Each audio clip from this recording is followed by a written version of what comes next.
শুক্রান। আসসালামু আলাইকুম ওয়া রাহমাতুল্লাহি ওয়া বারাকাতুহু। ওয়ালাইকুম আসসালাম ওয়া রাহমাতুল্লাহি ওয়া বারাকাতুহু। ওয়ালাইকুম আসসালাম ওয়া রাহমাতুল্লাহি ওয়া বারাকাতুহু। বিসমিল্লাহ, আলহামদুলিল্লাহ, ইন্নাল হামদালিল্লাহ, আসসালাতু ওয়াসসালামু আলা রাসূলিল্লাহ। সম্মানিত উপস্থিতি, সবাইকে আন্তরিক মোবারকবাদ জানাচ্ছি এবং মহান আল্লাহ রাব্বুল আলামিনের কাছে কৃতজ্ঞতা প্রকাশ করছি এবং শুকরিয়া জ্ঞাপন করছি। আল্লাহ সুবহানাহু ওয়া তাআলা আমাদেরকে আজকে এই অনলাইনে এই জুমের মাধ্যমে একটি ইসলামিক সেমিনারে একত্রিত হওয়ার সুযোগ দিয়েছেন। আসলে আজকে আমাদের বিষয়বস্তু বা আলোচনার টপিক হচ্ছে মৃত্যু আসন্ন, আমি কি প্রস্তুত? আমাদের এই নশ্বর পৃথিবীর শাশ্বত চিরন্তন সত্য হলো মৃত্যু, কিন্তু মৃত্যু বড় বিষণ্ণ একটি টপিক। এমনকি আড্ডা বা গল্পেও যখন এই টপিকটা আসে, আমরা আসলে অনেক সময় এই প্রসঙ্গ পাল্টাতে চাই, আমরা এই প্রসঙ্গটা এড়িয়ে যেতে চাই। তবে এবছর আমরা আসলে খুব অন্যরকম একটি বছর কাটালাম। আমরা কাছের, দূরের, জানা অজানা অনেক মৃত্যুর খবর আমরা দেখেছি এবং পেয়েছি। তাহলে এই প্রেজেন্টেশনটা আজকে কেন? আমাদের আজকের এই প্রেজেন্টেশনের উদ্দেশ্য কিন্তু হতাশাগ্রস্ত কিংবা বিষাদগ্রস্ত হয়ে যাওয়া নয়, বরং আমাদের উদ্দেশ্য হচ্ছে আমরা যাতে মৃত্যুকে স্মরণ করি, আমরা যাতে আখিরাতকে স্মরণ করি, আমরা যাতে আখিরাতের প্রস্তুতি গ্রহণ করি এবং আমরা যাতে আল্লাহর সন্তুষ্টির জীবন যাপন করতে পারি। এবং আজকের এই প্রেজেন্টেশন মূলত আমার নিজের জন্য এবং আমাদের পরস্পরের সবার জন্য উপদেশ।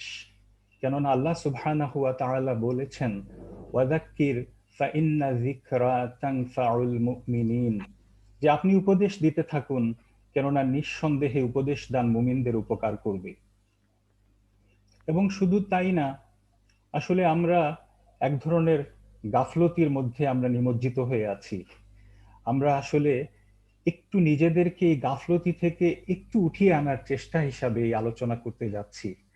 আল্লাহ সুবহানাহু ওয়া তাআলা আল কোরআনে বলছেন, আউযু বিল্লাহি মিনাশ শাইতানির রাজিম, ইকতারাবা লিন-নাসি হিসাবুহুম ওয়া হুম ফি গাফলাতিন মুরিদুন। তাহলে মানুষের হিসাব কিতাব এর সময়, মানুষের মৃত্যু আখেরাত, এটা নিকটবর্তী, অথচ তারা বেখবর হয়ে মুখ ফিরিয়ে নিচ্ছে।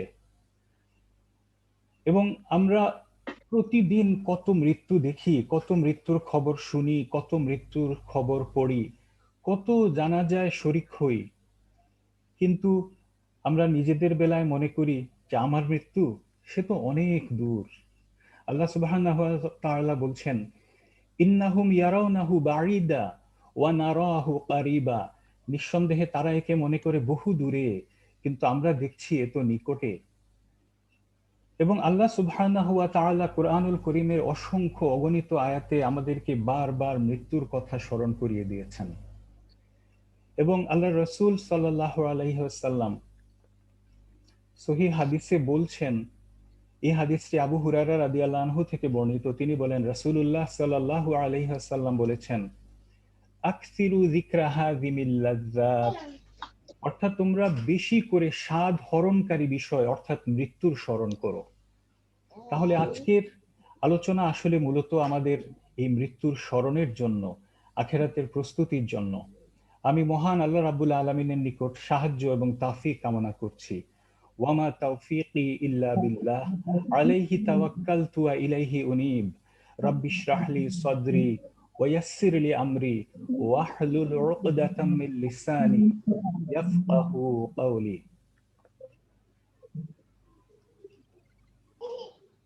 আমরা অনেক ছোটবেলায় যখন দাদু বা নানুর কাছে গল্প শুনতাম, তখন গল্প শুনতে শুনতে ওনারা যখন থেমে যেতেন, আমরা প্রশ্ন করতাম, তারপর কি? তারপর কি হলো? এই যে মাত্র দুটি শব্দের একটি প্রশ্ন, আমরা বাংলায় জিজ্ঞেস করি তারপর কি, ইংরেজিতে হতে পারে দেন হোয়াট, আরবিতে কেউ যদি জিজ্ঞেস করে সুম্মা মাযা, অর্থাৎ এরপর কি? না আবির, ওইটা গতবার নিয়ে এসে সব প্রকৃতকে দিয়ে দিলাম। স্কুল পড়ুয়াকে আপনি এই প্রশ্নটি জিজ্ঞেস করুন, সে হয়তো বলবে প্রাইমারি স্কুল শেষ করে হাই স্কুল, তারপর কলেজ, তারপরে হয়তো ইউনিভার্সিটি, তারপরে এরকম আপনি অন্য আরেকজন ইউনিভার্সিটি পড়ুয়াকে জিজ্ঞেস করেন, তারপরে একজন চাকরিজীবীকে জিজ্ঞেস করেন, এরপর কি? এরপর কি? এই প্রশ্নের উত্তরে সবাই সবাই এক সময় বলতে বলতে বলতে বলতে শেষ কথা হচ্ছে এক সময় আমাদের পৃথিবীর জীবন শেষ হয়ে আসবে, এক সময় আমাদের কাছে মৃত্যু উপস্থিত হবে। এবং এই প্রশ্নের উত্তর সবার জন্য সমান।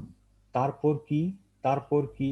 তারপর চাকরি, তারপর ঘর বাড়ি, তারপর বিয়ে শাদী, তারপরে সংসার, তারপরে সবকিছু শেষ পরিণতি কি?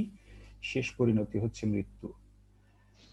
এবং এটা মৃত্যু যে কোনো বয়সের যে কোনো কাউকে যদি এই প্রশ্ন আমরা করি, তার শেষ আনসার হবে শেষ হচ্ছে মৃত্যু। মানুষ এই পৃথিবীকে অনেক কিছু অস্বীকার করেছে।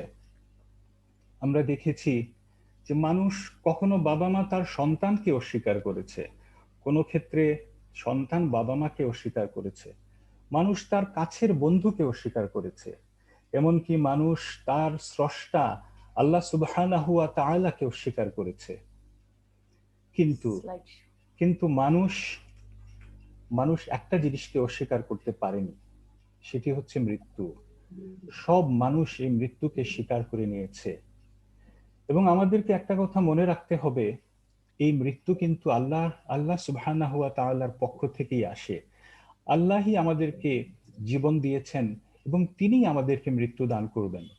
আল্লাহ সুবহানাহু ওয়া তাআলা বলছেন, ইন্না নাহনু নুহয়ি ওয়া নুমীতু ওয়া ইলাইনাল মাসীর, নিঃসন্দেহে আমরাই জীবন দান করি এবং আমরাই মৃত্যু ঘটাই এবং আমাদের কাছেই প্রত্যাবর্তন।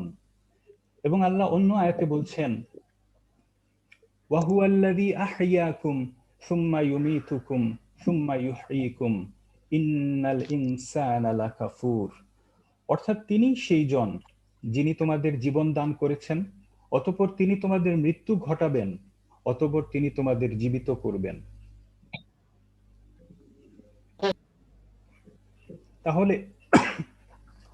তাহলে আমরা প্রত্যেকেই এ ব্যাপারে নিশ্চিত মৃত্যু আসছেই। আমাদের প্রত্যেককে মৃত্যুবরণ করতে হবে। বড়কে মৃত্যুবরণ করতে হবে, ছোটকে, ধনীকে, গরিবকে, রাজাকে, প্রজাকে, সুস্থকে, অসুস্থকে। ডাক্তারকেও মৃত্যুবরণ করতে হবে, রোগীকেও মৃত্যুবরণ করতে হবে। একজন মুসলিমকে মৃত্যুবরণ করতে হবে, একজন অমুসলিমকেও মৃত্যুবরণ করতে হবে। আজকে আমি আপনাদের সাথে কথা বলছি, আমাকেও একদিন মৃত্যুবরণ করতে হবে। আপনারা যারা আজকে শুনছেন তাদের প্রত্যেককেই মৃত্যুবরণ করতে হবে। এবং এই কথাটাই আল্লাহ সুবহানাহু ওয়া তাআলা কুরআনুল কারীমের অনেক আয়াতে বারবার আমাদের স্মরণ করিয়ে দিয়েছেন। সূরা আম্বিয়ার এই ৩৫ নম্বর আয়াতে আল্লাহ বলছেন, কুল্লু নাফসিন যায়িকাতুল মাউত ওয়া নাবলুকুম বিশ-শাররি ওয়াল খায়রি ফিতনাতা ওয়া ইলাইনা তুরজাউন। যে প্রত্যেক সত্তাকে মৃত্যুর স্বাদ গ্রহণ করতে হবে, আর আমরা তোমাদের পরীক্ষা করি মন্দ এবং ভালো দিয়ে, আর আমাদের কাছেই তোমাদের ফিরিয়ে আনা হবে। এবং একই কথা আল্লাহ আরেকটি আয়াতে বলছেন, সূরা আনকাবুতের ৫৭ নম্বর আয়াতে, কুল্লু নাফসিন যায়িকাতুল মাউত সুম্মা ইলাইনা তুরজাউন। এবং আলে ইমরানের এই আয়াতে আল্লাহ আরেকটু পরের কথাও আমাদের জানিয়ে দিচ্ছেন, কুল্লু নাফসিন যায়িকাতুল মাউত ওয়া ইন্নামা তুওয়াফাউনা উজুরাকুম ইয়াওমাল কিয়ামাহ ফামান যুহজিহা আনিন নারি ওয়া উদখিলাল জান্নাতা ফাকাদ ফাজা ওয়া মাল হায়াতুদ দুনিয়া ইল্লা মাতাউল গুরুর। যে প্রত্যেক সত্তাকেই মৃত্যুর স্বাদ গ্রহণ করতে হবে। তারপর কি হবে? যে নিশ্চয়ই কিয়ামতের দিনে তোমাদের প্রাপ্য পুরোপুরি আদায় করে দেয়া হবে। তারপর যাকে আগুন থেকে দূরে রাখা হবে, ফামান যুহজিহা আনিন নার, যাকে আগুন থেকে দূরে রাখা হবে, ওয়া উদখিলাল জান্নাতা, এবং জান্নাতে প্রবেশ করিয়ে দেয়া হবে, ফাকাদ ফাজা, নিঃসন্দেহে সেই হলো সফল কাম। আল্লাহ এখানে আরো আমাদের স্মরণ করিয়ে দিচ্ছেন, ওয়ামাল হায়াতুদ দুনিয়া ইল্লা মাতাউল গুরুর, যে এই দুনিয়ার জীবন ধোঁকার সম্বল ছাড়া আর কিছুই নয়। আমরা হয়তো জানি না যে আমাদের জন্য মৃত্যুর ফেরেশতা ইতিমধ্যেই নিয়োগ করে রাখা হয়েছে। মৃত্যুর ফেরেশতাকে আল্লাহ তাআলা নিয়োগ করে রেখেছেন, এবং এই ফেরেশতা শুধুমাত্র অপেক্ষায় আছেন আল্লাহর নির্দেশে। قُلْ يَتَوَفَّاكُم مَلَكُ الْمَوْتِ الَّذِي وُكِّلَ بِكُمْ ثُمَّ إِلَى رَبِّكُمْ تُرْجَعُونَ। যে আপনি বলুন, কুল ইয়াতাওয়াফাকুম মালাকুল মাউতি, যে মৃত্যুর ফেরেশতা যিনি তোমাদের মৃত্যু প্রাণ হরণ করবেন, আল্লাযী উক্কিলা বিকুম, তাকে অলরেডি নিয়োগ করে রাখা হয়েছে, সুম্মা ইলা রাব্বিকুম তুরজাউন, অতঃপর তোমরা তোমাদের রবের দিকেই ফিরে আসবে। এবং এই যে আমাদের মৃত্যু আসন্ন, আমরা কিন্তু কেউ জানি না তা কখন আসবে। পৃথিবীতে আসার খবর অনেক আগেই জানা যায়, কিন্তু পৃথিবীকে যাওয়ার খবর 9 সেকেন্ড আগেও জানা যায় না। আমাদের এই পৃথিবীতে আগমনের সিরিয়াল আছে, প্রথমে দাদা, তারপর পিতা, তারপর নাতি। এই সিরিয়াল কিন্তু আসার এই সিরিয়ালটা ব্রেক করা যায় না, কিন্তু যাবার কোনো সিরিয়াল নাই। যখন যার ডাক আসে তাকে তখন চলে যেতে হবে। এবং আমরা কিন্তু কেউ জানি না যে আমাদের কার ডাক কখন আসবে। আল্লাহ সুবহানাহু ওয়া তাআলা আমাদের জানিয়ে দিচ্ছেন, ওয়ামা তাদরি নাফসুম মাযা তাকসিবু গাদা ওয়ামা তাদরি নাফসুম বিআইয়ি আরদিন তামুত ইন্নাল্লাহা আলীমুন খাবীর। যে কোনো সত্তা জানে না সে কি অর্জন করবে আগামীকাল, আর কোনো সত্তা জানে না কোন দেশে কোন জমিনে সে মারা যাবে। নিঃসন্দেহে আল্লাহ সর্বজ্ঞাতা, আল্লাহ সবকিছু সম্পর্কে জানেন। কিন্তু যখন আমাদের মৃত্যুর সময়টা এসে যাবে, তখন কিন্তু সেটা এক মুহূর্ত এগিয়ে আনা যাবে না, পেছানো যাবে না। একথাই আল্লাহ জানিয়ে দিচ্ছেন, ফাইদা জাআ আজালুহুম লা ইস্তাখিরুনা সাআতান ওয়া লা ইস্তাকদিমুন। যতপর নির্ধারিত সময়ে যখন তাদের মৃত্যু এসে যাবে, তখন এক মুহূর্ত বিলম্বিত কিংবা ত্বরান্বিত করতে পারবে না। সূরা মুনাফিকুনের এই আয়াতে আল্লাহ একই কথাই বলছেন, ওয়ালান ইউআখিরাল্লাহু নাফসান ইযা জাআ আজালুহা, যে আল্লাহ কোনো সত্তাকে অবকাশ দেন না যখন তার অন্তিম সময় এসে যায়। তাহলে এই মৃত্যু থেকে পালানোর কোনো উপায় নেই। মৃত্যু থেকে আমরা কেউ পালাতে পারবো না। সূরা জুমআর এই আয়াতে আল্লাহ এত সুন্দর করে এই কথাটাই আমাদের জানিয়ে দিচ্ছেন, কুল ইন্নাল মাউতাল্লাযী তাফিরুনা মিনহু ফাইন্নাহু মুলাকীকুম। তাহলে আপনি বলুন যে তোমরা যে মৃত্যু থেকে পালাতে চাও, সেই মৃত্যু তোমাদের সাক্ষাৎ করবেই। যে মৃত্যু থেকে আমরা পালাতে চাচ্ছি, সেই মৃত্যু আমাদের সাক্ষাৎ করবে। আমরা যেখানেই থাকি না কেন, মৃত্যু আমাদের পাকড়াও করবেই। আইনামা তাকুনু ইউদরিকুমুল মাউতু ওয়ালাউ কুনতুম ফি বুরুজিম মুশাইয়াদা। যে মৃত্যু তোমরা যেখানেই থাকো না কেন, মৃত্যু তোমাদের পাকড়াও করবেই, এমনকি তোমরা যদি সুদৃঢ় দুর্গের ভেতরে অবস্থান করো তবুও। এবং এই মৃত্যু যন্ত্রণা এটা নিশ্চিত আসবে। ওয়াজাআত সাকরাতুল মাউতি বিল হাক্কি যালিকা মা কুনতা মিনহু তাহিদ। যে এটাই তো সেই মৃত্যু, এই মৃত্যু যন্ত্রণা, এটি থেকেই তো তুমি যা থেকে অব্যাহতি চাও, এ থেকেই তুমি টালবাহানা করতে। This is what you are trying to avoid. তাহলে এই হচ্ছে কি আমাদের পৃথিবীর জীবনের সবচেয়ে বড় চরম সত্য, যে আমরা একটা সময় প্রত্যেককেই মরতে হবে, এই পৃথিবী ছেড়ে চলে যেতে হবে। অথচ একটু আগেও কিন্তু এটা কেউ ধারণা করতে পারে না। রোদ ঝলমল সুন্দর একটা দিনে যে লোকটা অফিসে বের হয়ে গেল, সে হয়তো জানে না যে আজকেই তার জীবনের শেষ দিন। কর্মব্যস্ত একটা শহরে সে হয়তো বের হয়েছে সুস্থ, ভালো শরীর নিয়ে, কিন্তু এক সময় হয়তো তার মৃত্যু এসে গেল। তার এই নিথর পড়ে থাকা দেহ দেখে কেউ হয়তো ভাবতেও পারবে না, আহারে এই মানুষটা কত ব্যস্ত একটা দিন ছিল, আজকে তার কত মিটিং ছিল, কিংবা কনফারেন্স, কিংবা 4-5টা অ্যাপয়েন্টমেন্ট। ঘর থেকে বের হয়ে যাওয়া সদ্য তরুণ টকবগে ছেলে মোটরসাইকেল নিয়ে বের হলো, তার মা কিন্তু জানতেন না যে আজকে দুপুরে সেই ছেলের লাশ ঘরে ফিরে আসবে। যে ভাইয়ের সাথে গতকাল রাতে এশার সালাত আদায় করেছি, আমি কিন্তু জানতামও না যে এটাই হয়তো তার সাথে শেষ দেখা। পরের দিন সকালে খবর পেয়েছি যে সে ভাইটি আর জীবিত নেই। এই যখন চরম সত্য, তখন আমরা আবার কিছু বিপরীত চিত্রও দেখি। অনেক বিজ্ঞানী, এটাও কেউ কেউ এই অমরত্বকে আয়ত্ত করতে গিয়ে তারা এখনো গবেষণায় লিপ্ত। পৃথিবীর অনেক বড় বড় কোম্পানি, অনেক বড় বড় সেলিব্রিটিজ, তারা বিলিয়ন ডলার ইনভেস্ট করছেন শুধু এই অমরত্বের জন্য।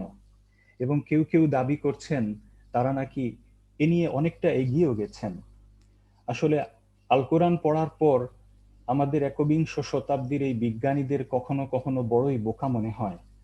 কারণ 1500 বছর পূর্বেই আল্লাহ সুবহানাহু ওয়া তাআলা তার রাসূলকে সরাসরি সম্বোধন করে জানিয়ে দিয়েছেন, ওয়ামা জাআলনা লিবাশারিম মিন ক্বাবলিকাল খুলদ আফা ইম মিত্তা ফাহুমুল খালিদুন।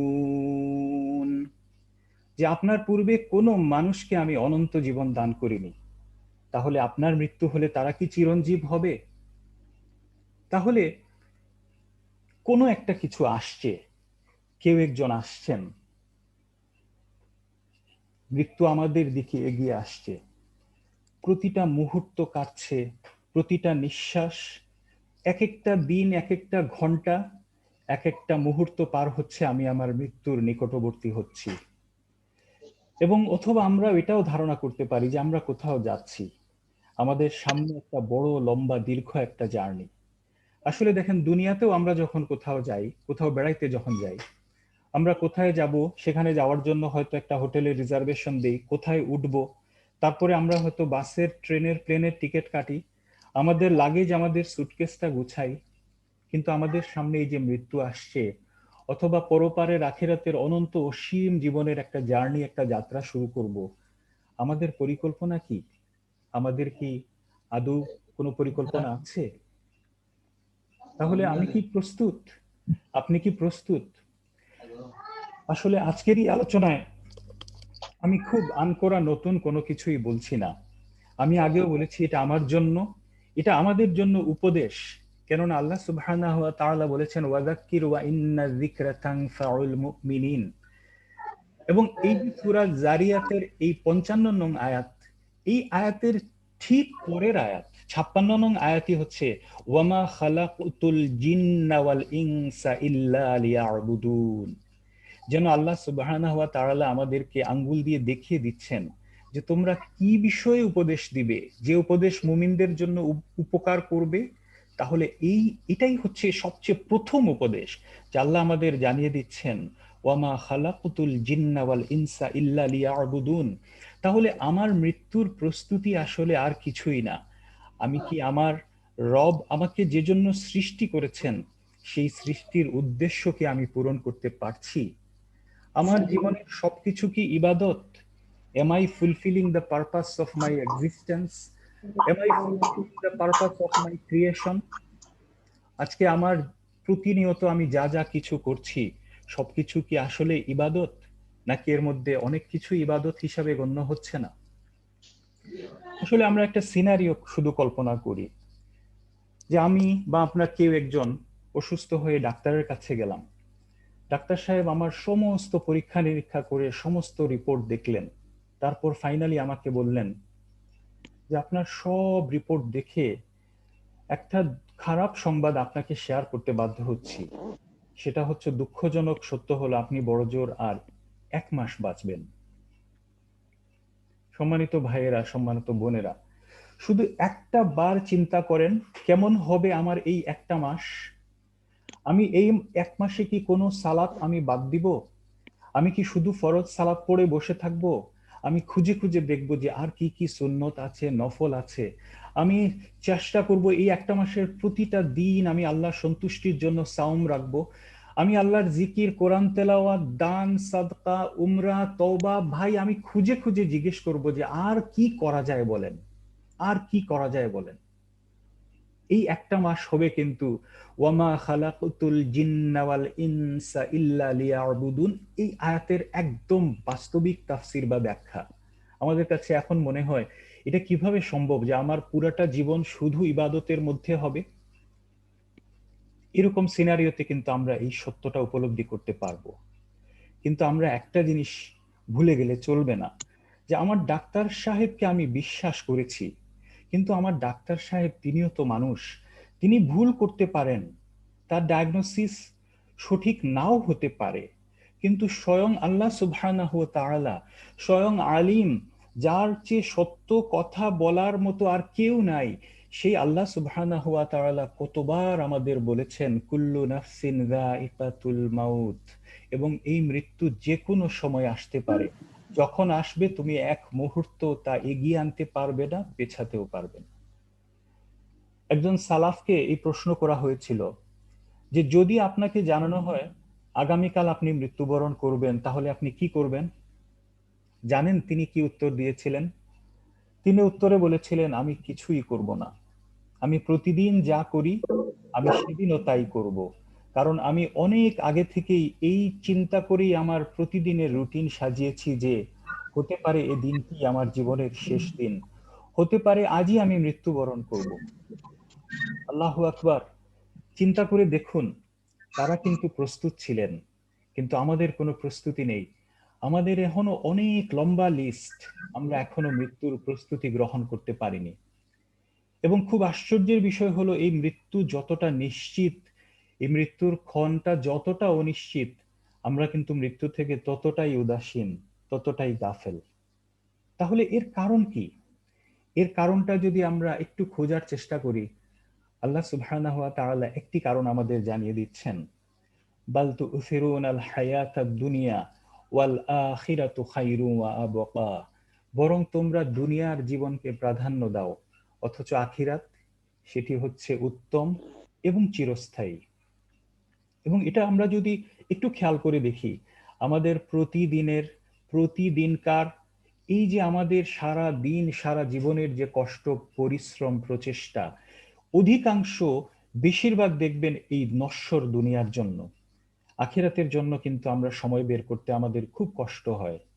এই জীবনে একটি ভালো চাকরি, একটি ভালো গাড়ি, একটি ভালো বাড়ি, অথবা পড়াশোনায় আরো কিছু ডিগ্রি, আর একটু বেশি এগিয়ে যাওয়া, বেশিরভাগ কিন্তু এই দুনিয়ার জন্য। অথচ ভাই কবরে একটা প্রশ্নও কিন্তু আল্লাহ এটা করবেন না যে আপনার কয়টা ডিগ্রি ছিল, আপনার গাড়ির মডেলটা কি ছিল। এখানে একটি বিষয় আমাকে ভুল বুঝবেন না, আমরা কিন্তু কখনোই এটা বলছি না যে বাড়ি গাড়ি কিংবা ডিগ্রি অর্জন করা যাবে না। আমরা ভুল যেটা করি সেটা হচ্ছে আমরা প্রায়োরিটি সেট করতে ভুল করি। আমরা দুনিয়ার জীবনকে প্রাধান্য দেই, দুনিয়ার জন্য এগুলো করা বৈধ, কোনো সন্দেহ নাই। কিন্তু আজকে দেখবেন আমি আমার ছেলেকে ক্রিকেট একাডেমিতে ভর্তি করছি, সকালবেলা সে ওখানে যাবে, বিকেলবেলা গিটার শিখতে যাবে, আবার ফিজিক্স ম্যাথসের টিচারের কাছে যাবে, কিন্তু কোরআন শেখার জন্য কিন্তু তারও সময় নেই, আমারও সময় নেই। আমাদের এই প্রায়োরিটিটা সেট করতে হবে। আমাদের জীবনের প্রতিটা ক্ষেত্রে আল্লাহ কামস ফার্স্ট। আল্লাহকে প্রায়োরিটি দিতে হবে, আখিরাতকে প্রায়োরিটি দিতে হবে। সহিহ বুখারীর একটি হাদিস, আব্দুল্লাহ ইবনে উমর রাদিয়াল্লাহু আনহুমা হতে বর্ণিত। তিনি বলেন, রাসূলুল্লাহ সাল্লাল্লাহু আলাইহি সাল্লাম একবার আমার দু কাঁধ ধরে বললেন যে আখাযা রাসূলুল্লাহ সাল্লাল্লাহু আলাইহি ওয়াসাল্লাম বিমানকিবি। আল্লাহ রাসূল এই সাহাবীর দুটি কাঁধ ধরে বললেন, তার মধ্যে এখানে হচ্ছে ভালোবাসা আছে, সতর্কতা আছে। এবং সাহাবীকে আল্লাহ তাআলা কি বলছেন? কুন ফিদ দুনিয়া কাআন্নাকা গারীবুন আও আবিরুস সাবিল, যে তুমি এই দুনিয়াতে থাকো যেন তুমি একজন প্রবাসী অথবা পথচারী। এবং এই হাদিসটি শোনার পর আব্দুল্লাহ ইবনে ওমর বলতেন যে তুমি সন্ধ্যায় উপনীত হলে সকালের অপেক্ষা করো না, আর সকালে উপনীত হলে আর সন্ধ্যার অপেক্ষা করো না, তোমার সুস্থতার জন্য, তোমার পীড়িত অবস্থার জন্য প্রস্তুতি লও, আর তোমার জীবিত অবস্থায় তোমার মৃত্যুর জন্য প্রস্তুতি লও। তাহলে আমরা কিন্তু দুনিয়াকে প্রাধান্য দিতে গিয়ে একটা জিনিস ভুলে যাই, যে আসলে দুনিয়ার জীবনটা কত ছোট, কত অল্প এই দুনিয়ার জীবন। একটি হাদিসে আল্লাহ রসুল আল্লাহর শপথ করে বলছেন, ওয়াল্লাহি, আল্লাহর শপথ, দুনিয়া হচ্ছে আখেরাতের তুলনায় অতটুকুই, যেমন কেউ তার এই আঙ্গুলটি সমুদ্রের পানিতে ভিজিয়ে দেখলো যে কতটুকু পরিমাণ পানি এর মধ্যে লেগে আছে। তাহলে ওই আঙ্গুলের সাথে লেগে থাকা পানিটা হচ্ছে দুনিয়ার জীবন, আর আখেরাতের বাকি জীবন হচ্ছে সেই সমুদ্র পরিমাণ পানির জীবন। সমুদ্রের পানিকেও যদি ফোঁটা ফোঁটা, ড্রপ বাই ড্রপ আমরা ক্যালকুলেট করলে সেটাও হয়তো এক সময় শেষ হয়ে যাবে, কিন্তু আখেরাতের জীবনের তো কোনো শেষ নাই। তাহলে আমরা ভুলে যাই যে আমরা আমাদের দুনিয়াতে যেটুকু সময় কাটিয়েছি তার থেকে অনেক অনেক বেশি সময় কাটাতে হবে আখেরাতে, অনেক বেশি সময় থাকতে হবে আমাকে কবরে। এবং এই বিষয়টাই আল্লাহ তাআলা আমাদের আবার স্মরণ করিয়ে দিচ্ছেন, আলহাকুমুত তাকাসুর হাত্তা জুরতুমুল মাকাবির, যে এই যে প্রাচুর্যের লালসা, প্রাচুর্যের প্রতিযোগিতা, অধিক মাল ধন সম্পদ উপার্জন করার জন্য যে পরিশ্রম তোমাদেরকে মোহাচ্ছন্ন গাফেল করে রেখেছে, হাত্তা জুরতুমুল মাকাবির, এমনকি এই অবস্থা এই পর্যন্ত চলতে থাকে যে তোমরা কবরে গিয়ে উপনীত হও।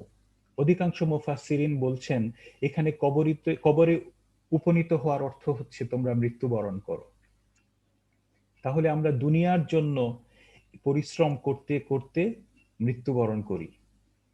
এবং এই আয়াত পড়তে আল্লাহ রসুল সাল্লাল্লাহু আলাইহি সাল্লাম, একটা হাদিসে আমরা দেখি যে আল্লাহ রসুল সাল্লাল্লাহু আলাইহি সাল্লাম তিনি আলহাকুমুত তাকাসুর পাঠ করছিলেন। তখন তিনি বলেন যে আদম সন্তান বলে, মালি মালি, আমার মাল আমার মাল, আমার সম্পদ আমার সম্পদ।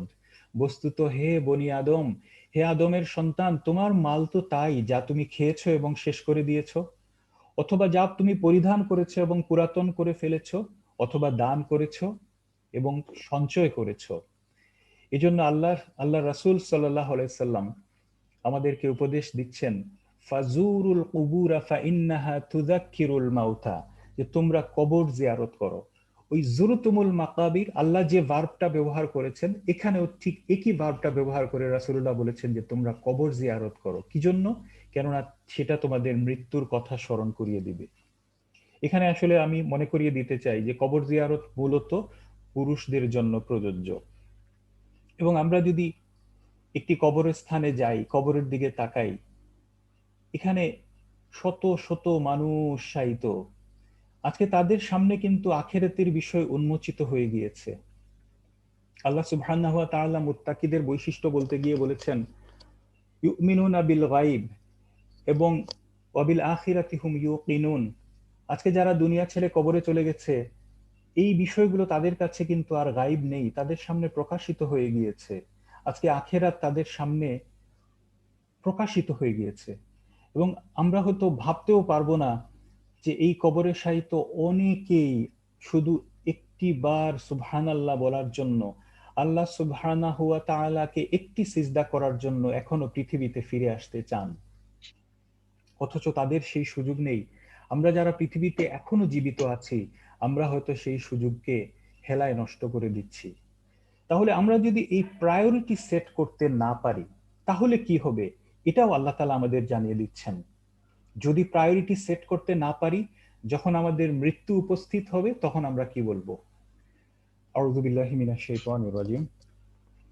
হাত্তা ইযা জাআ আহাদুহুমুল মাউত ক্বালা রাব্বিরজিউন, যে পর্যন্ত তাদের কারো কাছে মৃত্যু উপস্থিত হয় তখন সে বলে, রাব্বি ইরজিউন, হে আমার রব আমাকে ফেরত পাঠিয়ে দিন।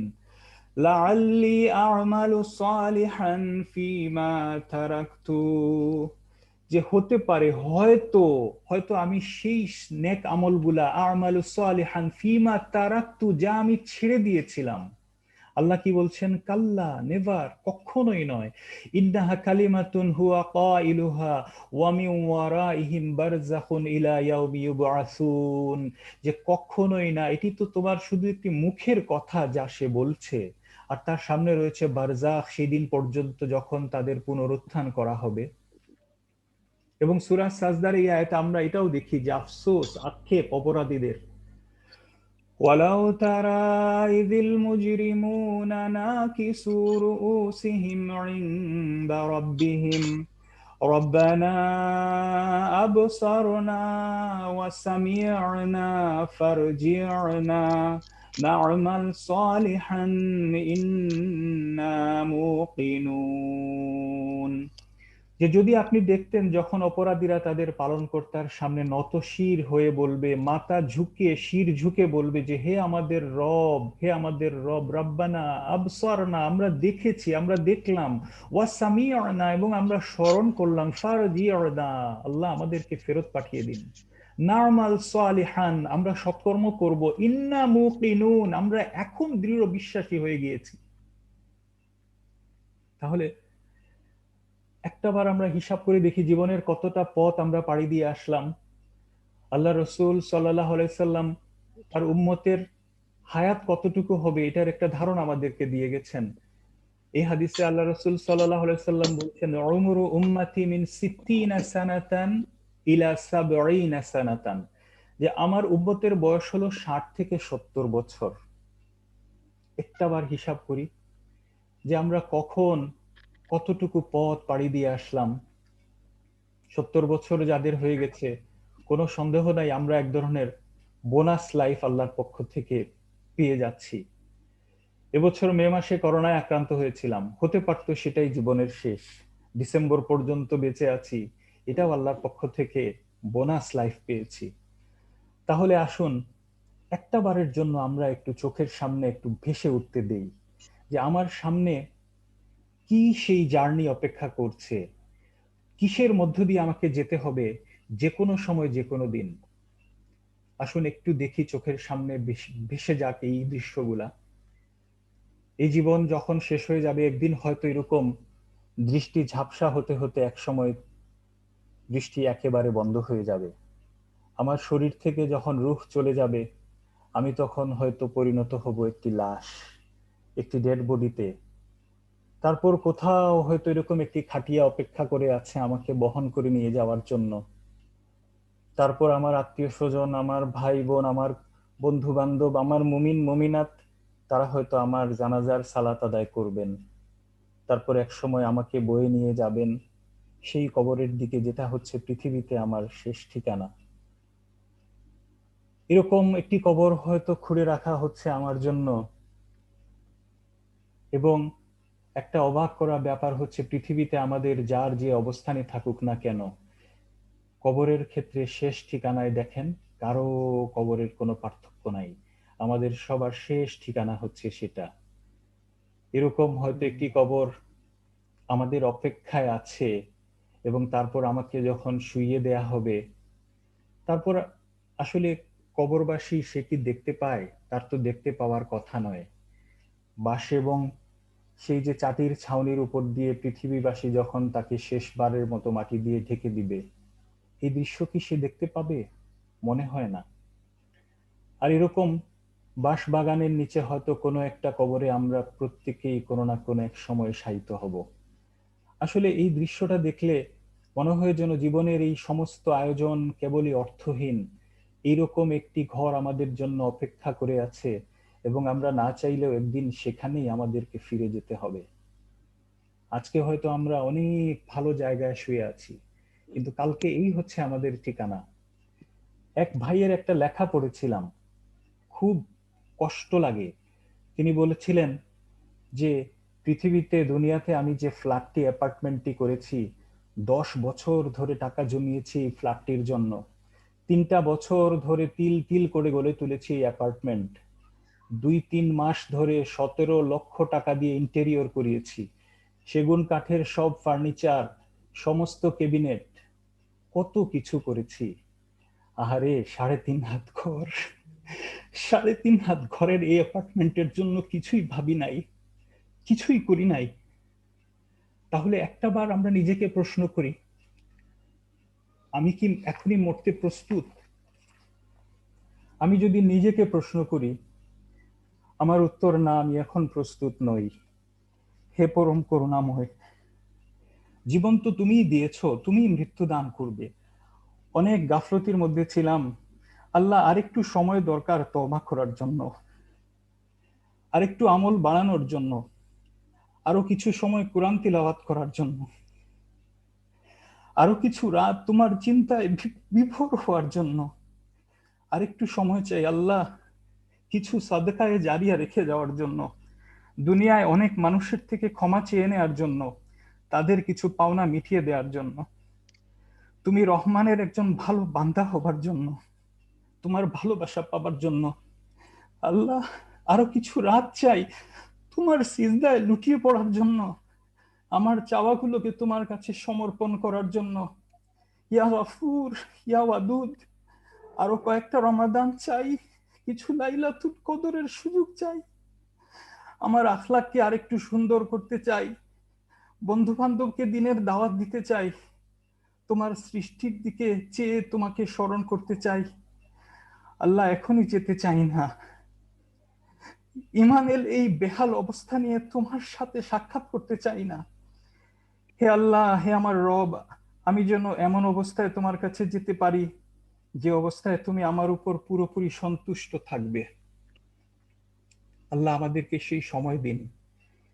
আল্লাহ রসুল সাল্লাল্লাহু আলাইহি সাল্লামের একটি হাদিস, যে এই হাদিসটি বর্ণনা করছেন ইবনে ওমর, ইন্নাহু ক্বালা কুনতু মা রাসূলুল্লাহ, একদিন আমি আল্লাহ রাসূলের সাথে ছিলাম, ফাজাআহু রাজুলুম মিন আনসারি, অতঃপর আনসারীদের মধ্য থেকে এক ব্যক্তি সেখানে আসলেন, ফাসাল্লামা আলা নাবিয়্যিন, তিনি রাসূলুল্লাহ সাল্লাল্লাহু আলাইহি ওয়াসাল্লামকে সালাম করলেন।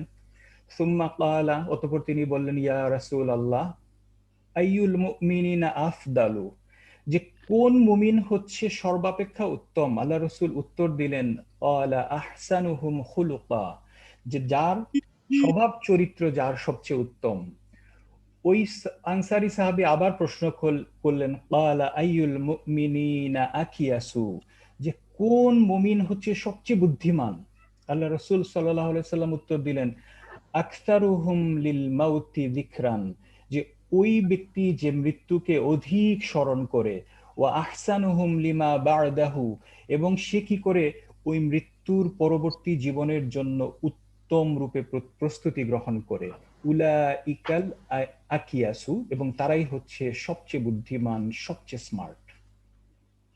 তাহলে আমাদের প্রত্যেকের সামনে কিন্তু একটি সময় আসছে যে আলিমাত নাফসুম মা কদ্দামাত ওয়া আখারাত, সেদিন প্রত্যেক ব্যক্তি জানবে কি সে পিছনে ফেলে এসেছে আর কি তার সামনে রয়েছে, কি সে অগ্রে প্রেরণ করেছে।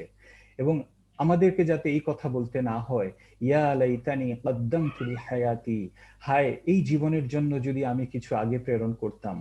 এবং আল্লাহ সুবহানাহু ওয়া তাআলা মুমিনদেরকে ডেকে বলছেন, ইয়া আইয়ুহাল্লাযীনা আমানুত্তাকুল্লাহা, যে হে মুমিনগণ, হে ঈমানদারগণ, ইত্তাকুল্লাহ, আল্লাহকে ভয় করো, ওয়াল তানজুর নাফসুম মা কদ্দামাত লিগাদ, যে সেজন্য প্রত্যেক ব্যক্তি যেন সে খেয়াল করে, চিন্তা ভাবনা করে যে আগামীকালের জন্য সে কি প্রেরণ করছে, কি এগিয়ে রাখছে, কি আগ বাড়িয়ে দিচ্ছে।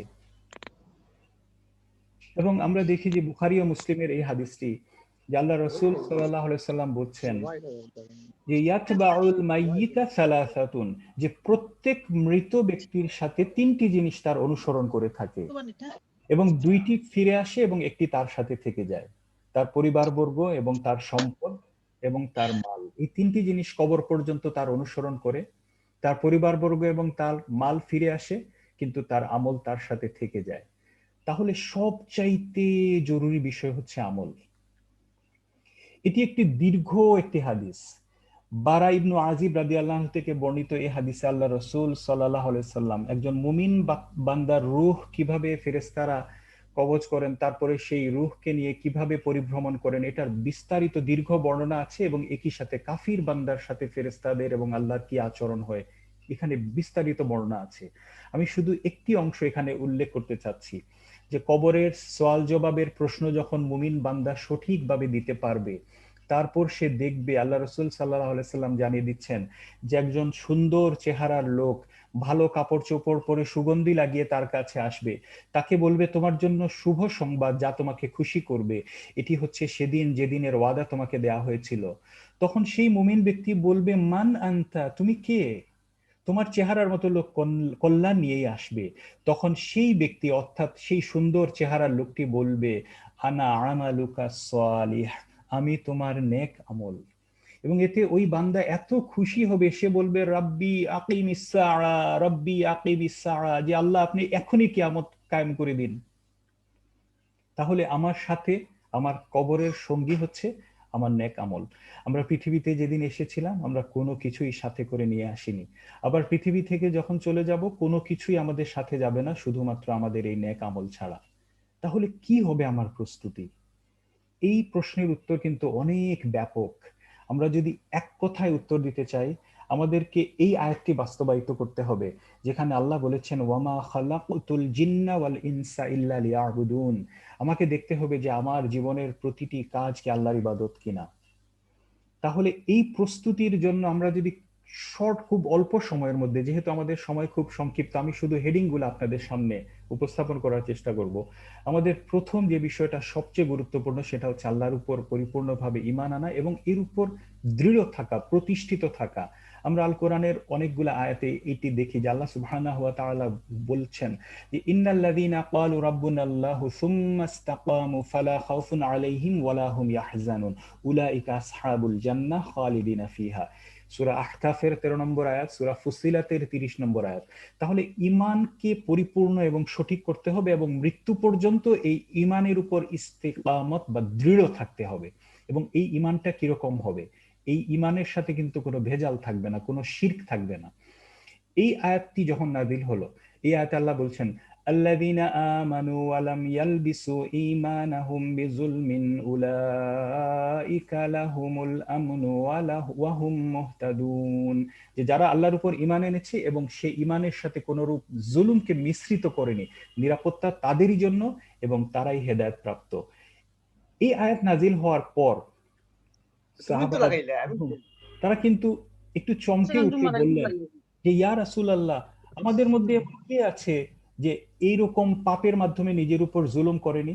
রাসূলুল্লাহ সাল্লাল্লাহু আলাইহি সাল্লাম উত্তর বললেন, তোমরা আয়াতের প্রকৃত অর্থ বুঝতে সক্ষম হওনি। এই আয়াতে আল্লাহ জুলুম বলতে শিরককে বুঝিয়েছেন এবং অন্য আয়াতে আল্লাহ তাআলা বলেছেন ইন্না শিরকা লা যুলমুন আযীম, যে নিশ্চয়ই শিরক হচ্ছে সবচেয়ে বড় জুলুম।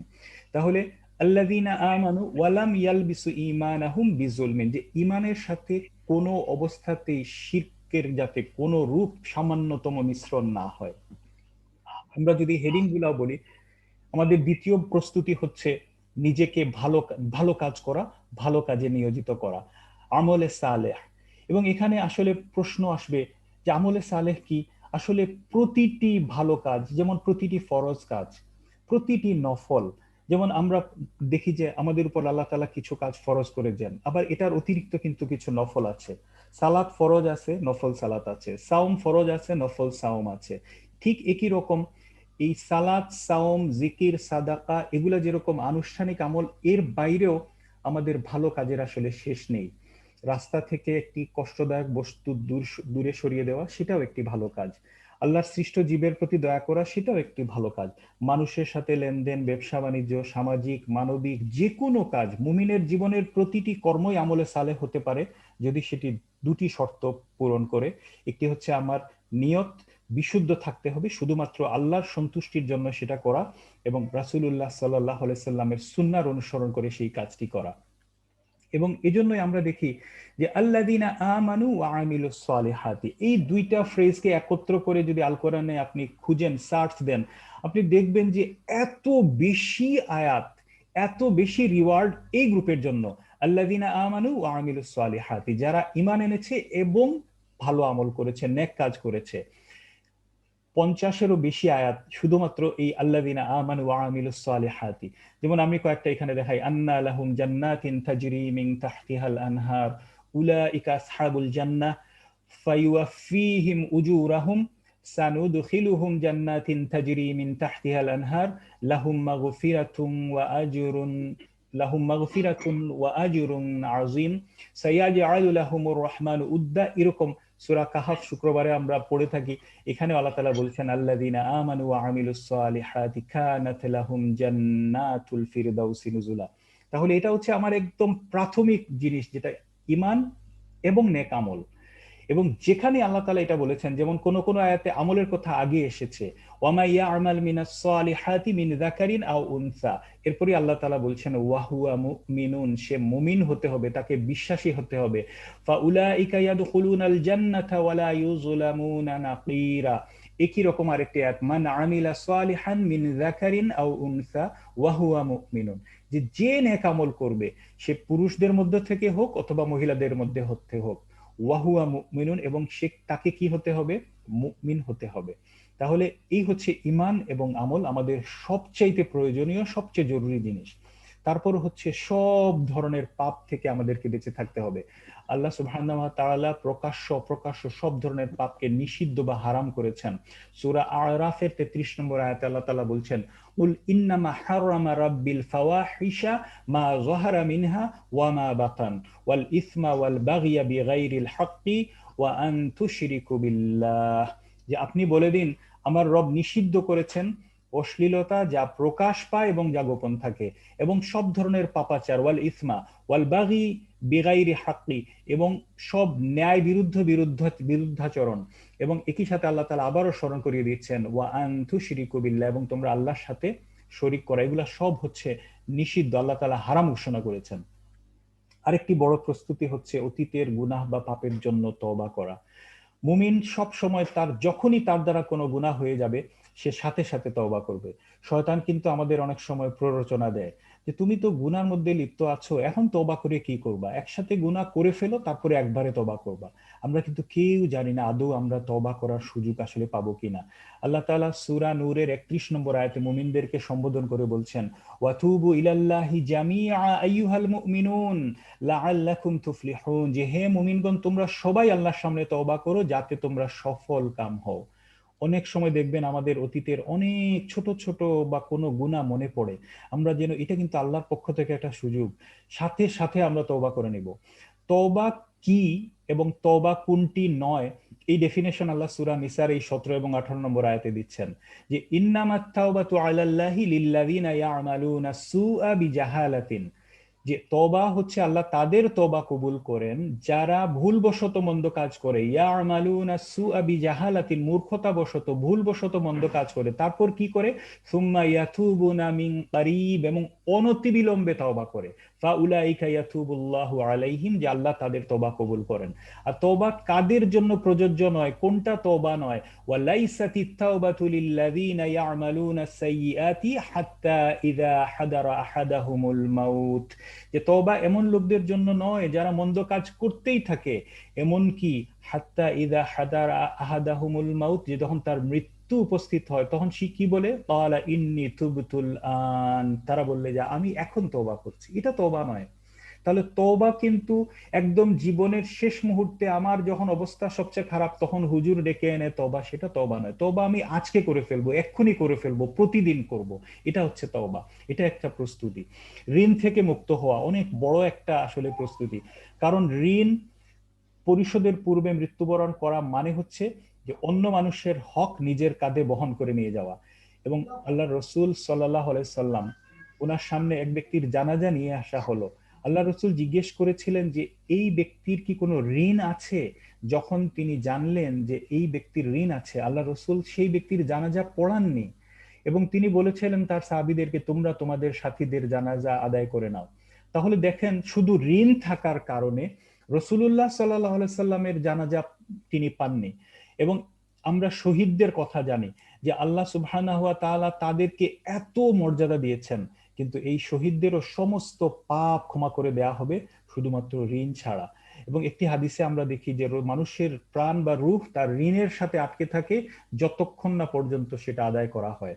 এবং এই ঋণ শুধুমাত্র যে টাকা পয়সার ঋণ তা না, অনেক সময় যদি আমি কারোর সাথে খারাপ ব্যবহার করে থাকি, কাকে কষ্টে দিয়ে থাকি, কারোর উপর জুলুম করে থাকি, সেটাও তার কাছ থেকে ক্ষমা চেয়ে নিতে হবে, মাফ চেয়ে নিতে হবে। কারণ কি, একটা সময় আসবে যখন আমাদের কাছে কোনো দিনার বা দিরহাম থাকবে না। লাইসা সাম্মা দিনারুন ওয়ালা দিরহামুন, এই হাদিসে আল্লাহ রাসূল সাল্লাল্লাহু আলাইহি সাল্লাম বলছেন, যে ব্যক্তি তার ভাইয়ের উপর জুলুম করেছে সে যেন তার থেকে ক্ষমা নিয়ে নেয়, কারণ তার ভাইয়ের পক্ষ থেকে তার নিকট হতে পুণ্য কেটে নেওয়া হবে, কারণ সেখানে অর্থাৎ আখিরাতে কোনো দিনার বা দিরহাম পাওয়া যাবে না। তাহলে আমি মাফ চেয়ে নিব, এটাও একটা বড় প্রস্তুতি। দান সাদাকা বেশি বেশি করা, আসলে এটা নিয়ে আসলে আপনারা অনেকেই জানেন এবং আমরা জানি যে আল্লাহ রসুলের পক্ষ থেকে এত বেশি, এত তাগাদা, এত সুন্দর সুন্দর হাদিস। আল্লাহ রসুল বলেছেন যে তোমরা জাহান্নাম থেকে বাঁচো একটি খেজুরের একাংশ দিয়ে হলেও। এবং এই দান বেশি বেশি করতে হবে, গোপনে লুক্কায়িত সাদাকা আল্লাহ সুবহানাহু ওয়া তাআলার রাগ বা ক্রোধকে নিঃশেষ করে দেয়। এবং যারা আরশের ছায়াতলে স্থান পাবেন তাদের মধ্যে এক ব্যক্তি হচ্ছে এরকম যে তিনি ডান হাতে কি দান করলেন বাম হাতও জানে না। এবং এটাও আমরা হাদিসে থেকে পাই যে প্রত্যেক ব্যক্তি কিয়ামতের দিন তার সাদাকার ছায়াতলে অবস্থান করবে। এবং আমরা অনেকে মনে করি সাদাকা বা দান করলে মনে হয় দান আমার সম্পদ কমিয়ে ফেলবে। একটি হাদিসে দেখি যে আল্লাহ রাসূল সাল্লাল্লাহু আলাইহি সাল্লাম বলছেন যে প্রতিদিন সকালবেলায় দুজন ফেরেশতা পৃথিবীতে অবতীর্ণ হন। তাদের একজন বলেন, হে আল্লাহ, আপনি দানকারীর সম্পদকে আরো বাড়িয়ে দিন। আর আরেকজন ফেরেশতা বলেন যে হে আল্লাহ, আপনি কৃপণের সম্পদ ধ্বংস করে দিন।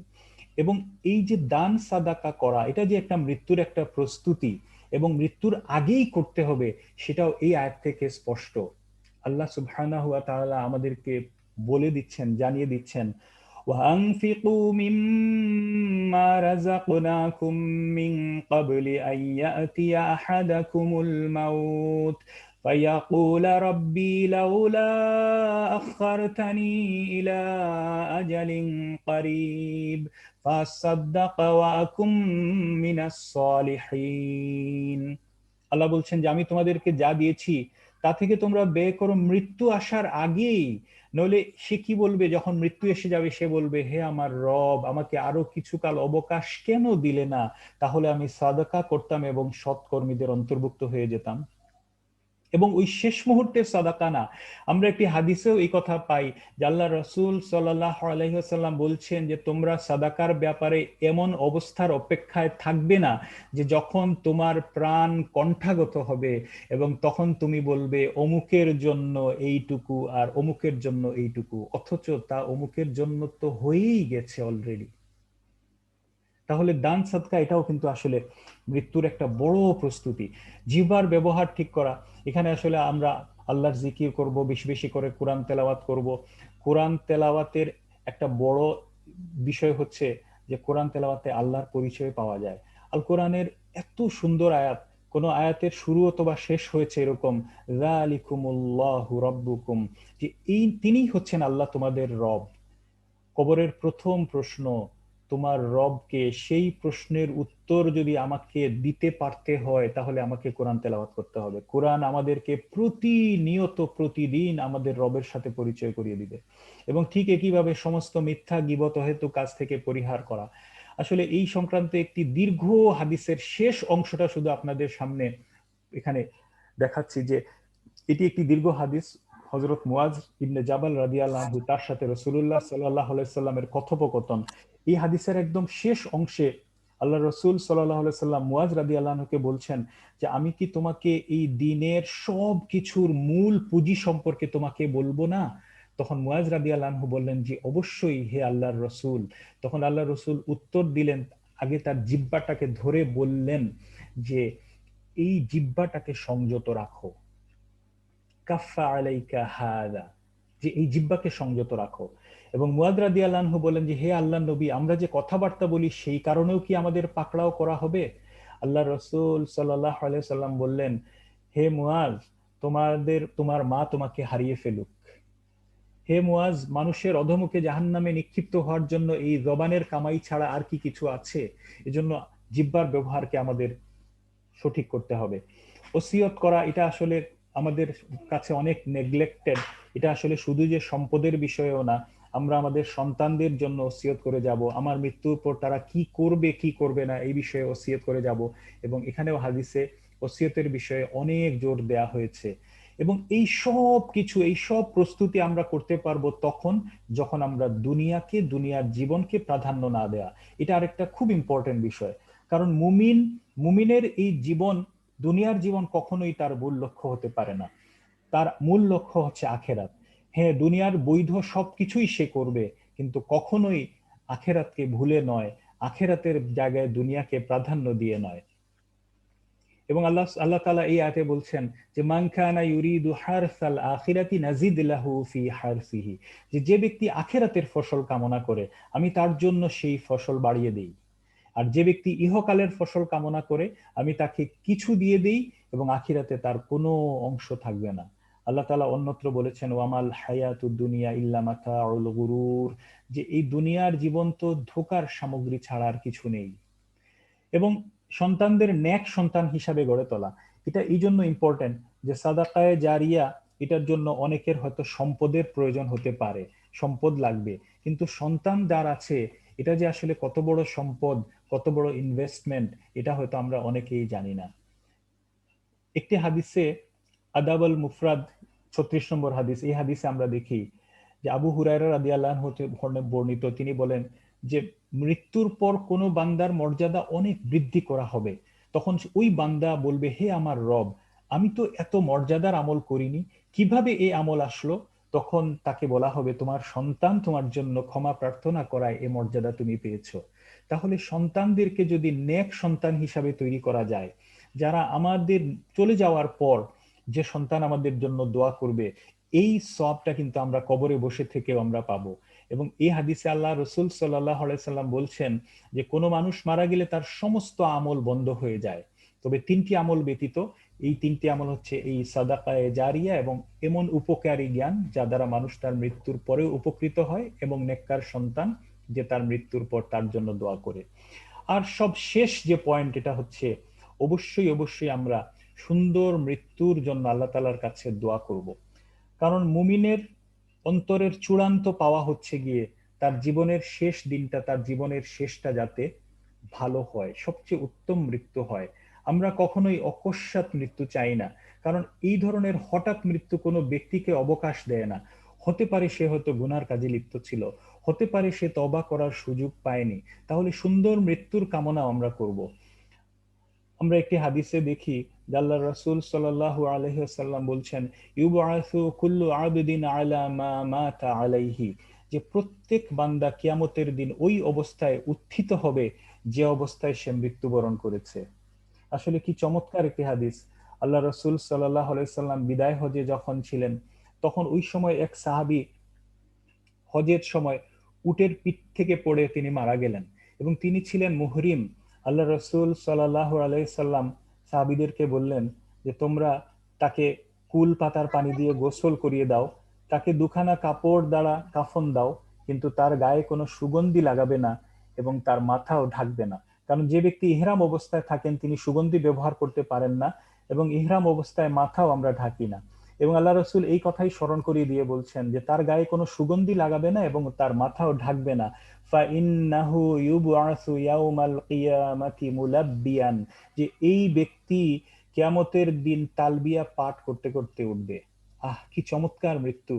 আসলে একটু যদি আমরা চিন্তা করে দেখি যে সালাতের মধ্যে মৃত্যু, সিজদার অবস্থায় মৃত্যু, কোরআন তেলাওয়াতের অবস্থায় মৃত্যু, এই অবস্থায় আমি আল্লাহর কাছে কিয়ামতের দিন ওই অবস্থায় উত্থিত হবে, কতই না চমৎকার সেই মৃত্যু। আবার আমরা এর রিভার্স পিকচারটা দেখি, কতই ভয়ঙ্কর। আমি যদি কোনো গুনার কাজে লিপ্ত অবস্থায় মৃত্যু আমার হয়, হায় আফসোস, কি অবস্থা! আমি হয়তো ওই গুনার কাজটি করছিলাম লুকিয়ে গোপনে, কেউ দেখেনি, কিন্তু কিয়ামতের দিন ওই গুনার কাজে লিপ্ত অবস্থায় যদি আমি আল্লাহর সামনে, সমস্ত মানুষের সামনে যদি আমি উত্থিত হই, এর থেকে লজ্জার কি আর কোনো কিছু আছে? তাহলে আমরা উত্তম মৃত্যুর জন্য আল্লাহ তাআলার কাছে দোয়া করব। আল্লাহ তাআলা আমাদেরকে, মুমিনদেরকে ডেকে বলছেন ওয়ালা তামুতুন্না ইল্লা ওয়া আনতুম মুসলিমুন, যে তোমরা মৃত্যুবরণ করবেই না, তোমরা মরবে না, ওয়া আনতুম মুসলিমুন, মুসলিম না হয়ে। এজন্য আমরাও আল্লাহ তাআলার কাছে দোয়া করব রব্বানা আফরিগ আলাইনা সাবরান ওয়া তাওয়াফানা মুসলিমিন, যে আল্লাহ আমাদেরকে মুসলিম হিসাবে মৃত্যু দিন। রব্বানা লা তুজিগ কুলুবানা বা'দা ইয হাদাইতানা ওয়া হাব লানা মিন লাদুনকা রাহমা ইন্নাকা আনতাল ওয়াহ্হাব আল্লাহুম্মা ইয়া মুকাল্লিবাল কুলুব সাব্বিত কলবি আলা দীনিক। তিরমিজির একটি হাদিসে পাওয়া যায় আল্লাহ রাসূল সাল্লাল্লাহু আলাইহি ওয়াসাল্লাম বলছেন, মানিস্তাতা আইয়ামুতা বিল মাদিনাতি ফালিয়ামুত বিহা, যে তোমাদের মধ্যে যে ব্যক্তি সক্ষম হয় মদিনাতে মৃত্যুবরণ করবে সে যেন সেখানে মৃত্যুবরণ করবে। কি জন্য? ফা ইন্নী আশফাউ লিমান ইয়ামুতু বিহা, যে আমি তার জন্য শাফায়াত করব। তাহলে এটাও একটা সুন্দর একটা চাওয়া, সুন্দর একটা কামনা যে আল্লাহ আমরা মদিনায় মৃত্যুবরণ করতে চাই। আল্লাহুম্মা ইন্নী আসআলুকা শাহাদাতান ফি সাবিলিক ওয়া ওয়াফাতান ফি বিলাদি রাসূলিক। এবং তাহলে আমরা দেখলাম যে আমরা মৃত্যুর জন্য অপেক্ষা, একদম আগে আমি ভালো হয়ে মৃত্যুর প্রস্তুতি নিয়ে মৃত্যুর অপেক্ষা করব, কারণ মৃত্যু আমাদেরকে সেই সময় দেবে না যে আমি আগে মুস্তাকিম বা সঠিক হয়ে যাব তারপরে মৃত্যু আমার কাছে আসবে। আর শেষ যে বিষয়টা আমি শেয়ার করতে চাচ্ছি, যে একজন মুমিন বান্দা কখনোই মৃত্যুকে নেগেটিভলি দেখেন না। তার কাছে মৃত্যু মানেই কিন্তু শেষ নয়, বরং এটা হচ্ছে শুরু। এটা হচ্ছে জীবনের একটি কন্টিনিউয়েশন অফ লাইফ। এটা হচ্ছে transition from one place to another. মৃত্যু হচ্ছে দারুল আমল থেকে দারুল জাজায় গমন, এবং আমরা কর্মের জগৎ থেকে প্রতিদানের জগতে প্রবেশ করি। এবং আল্লাহ রসুল বলেছেন যে আদ-দুনিয়া সিজনুল মুমিনিন ওয়া জান্নাতুল কাফির, দুনিয়া হচ্ছে মুমিনের জন্য কারাগার। তাহলে এই কারাগার থেকে মুক্তি পেতে আমাদের কার না ভালো লাগবে? অন্য হাদিসে আমরা দেখি আল মুমিনু ইয়াস্তারিহু, যে মুমিন বান্দা কি করে দুনিয়ার এই ফিতনা এবং যাতনা থেকে মৃত্যুর দ্বারা শান্তি লাভ করে। তাহলে মৃত্যু আসলে কখনোই আমাদের মুমিনের জন্য খুব ভয়ঙ্কর কিছু না। আমাদের সবচেয়ে বড় যেটা শান্তি বা চাওয়া, যে মৃত্যুর সাথে আমরা আল্লাহর সাথে সাক্ষাৎ করতে যাচ্ছি। এবং আল্লাহ রসুল সাল্লাল্লাহু আলাইহি সাল্লাম বলছেন যে তোমাদের প্রত্যেকেই যেন আল্লাহর উপর উত্তম ধারণা পোষণ করা অবস্থায় মারা যায়। যে আল্লাহ রাব্বুল আলামিন তার রহমতকে 100 ভাগ করে মাত্র একটা ভাগ দুনিয়াতে প্রেরণ করেছেন, সেই আল্লাহ রাব্বুল আলামিন বাকি 99 ভাগ রহমত আর দয়া নিয়ে তার বান্দাদের সাথে সাক্ষাৎ করবেন। আমি কিভাবে সেই আল্লাহ সম্পর্কে খারাপ ধারণা করতে পারি? আল্লাহ রসুল সাল্লাল্লাহু আলাইহি সাল্লাম একবার তার সাহাবীদেরকে, একজন মা তার বাচ্চাকে বুকে নিয়েছিলেন, সেই বাচ্চা এবং মাকে দেখিয়ে বলেছিলেন যে তোমরা কি মনে করো এই মা তার সন্তানকে আগুনে ফেলে দিতে পারবেন? সাহাবীরা কসম খেয়ে বলেছিলেন ওয়াল্লাহি, কখনো এই মা তার সন্তানকে আগুনে ফেলে দিতে পারে না। আল্লাহ রসুল সাল্লাল্লাহু আলাইহি সাল্লাম বলেছিলেন যে আল্লাহু আরহামু বিইবাদি মিন হাযিহি বিওয়ালাদিহা, যে এই মায়ের থেকে আল্লাহ তার বান্দাদের প্রতি আরহামু, অনেক বেশি আল্লাহ দয়াময়, অনেক বেশি রহম করেন। তাহলে এই আল্লাহ সম্পর্কে, আল্লাহর সাথে সাক্ষাৎ করতে যাচ্ছি আমরা আল্লাহর সাক্ষাৎকে পছন্দ করব, ভালোবাসবো। এবং এই হাদিসেও আমরা দেখি যে আল্লাহ রসুল সাল্লাল্লাহু আলাইহি সাল্লাম বলছেন যে ব্যক্তি আল্লাহর সাক্ষাৎকে ভালোবাসে আল্লাহ তাআলাও তার সাক্ষাৎকে ভালোবাসেন, আর যে ব্যক্তি আল্লাহর সাক্ষাৎকে অপছন্দ করে আল্লাহ তাআলাও তার সাক্ষাৎকে অপছন্দ করেন। তাহলে মৃত্যুর মাধ্যমে আমি আল্লাহর সাক্ষাৎ পেতে যাচ্ছি, মৃত্যুর মাধ্যমে আমি অন্যান্য মুমিন রূহদের সাথে মিলিত হতে যাচ্ছি। আহা, যার অবারিত দান জীবন জুড়ে, মৃত্যুর মাধ্যমে মানুষ তার কাছেই ফিরে যায়। আহা, কত সৌভাগ্য তাদের যারা তার কাছে ফিরে যায় আনুগত্য কৃতজ্ঞতার চিহ্ন ললাটে ধারণ করে। আল্লাহ রসুল সাল্লাল্লাহু আলাইহি ওয়াসাল্লাম যখন একদম জীবনের শেষ পর্যায়ে, যখন তার ডেথ বেডে, তখন আল্লাহ রসুল বারবার বলছিলেন ফির রাফিকিল আ'লা, অর্থাৎ উচ্চে সমাসীন বন্ধুর সাথে। আল্লাহ রসুল সাল্লাল্লাহু আলাইহি সাল্লাম বুঝতে পারছিলেন যে আল্লাহর সাথে মিলিত হওয়ার সময় আসছে। বিলাল রাদিয়াল্লাহু আনহু, তিনি যখন মারা যাচ্ছেন তার ডেথ বেডে, তখন তার স্ত্রী তাকে দেখে বলছেন যে ওয়া হুজনা, যে আহ কি বিষাদের দিন, কি কষ্ট, হোয়াট এ স্যাডনেস, কি রকম দুঃখের একটা দিন। বিলাল রাদিয়াল্লাহু আনহু তাকে বললেন যে লা বাল কুলি ওয়া ফারহা, না তো বরং তুমি বলো কি আনন্দের দিন, কি সুখের দিন।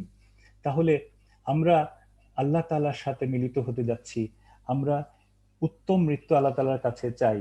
যে হে করুণার আধার, হে রব্বে করিম, হে রব্বে রাহিম, আপনি আমাদেরকে মুমিন না বানিয়ে ওই অন্ধকার কবরে ফিরিয়ে নিয়েন না, আমাদেরকে আপনার প্রিয় বান্দাদের অন্তর্ভুক্ত করে নিন, যাতে করে আমাদের ছোট্ট এই মাটির ঘরটা হয়ে যায় জান্নাতের আলোকোজ্জ্বল বাগিচা।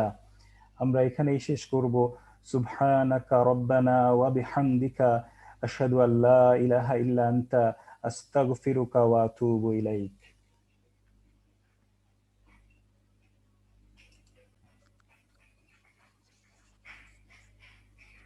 আসসালামু আলাইকুম সম্মানিত উপস্থিতি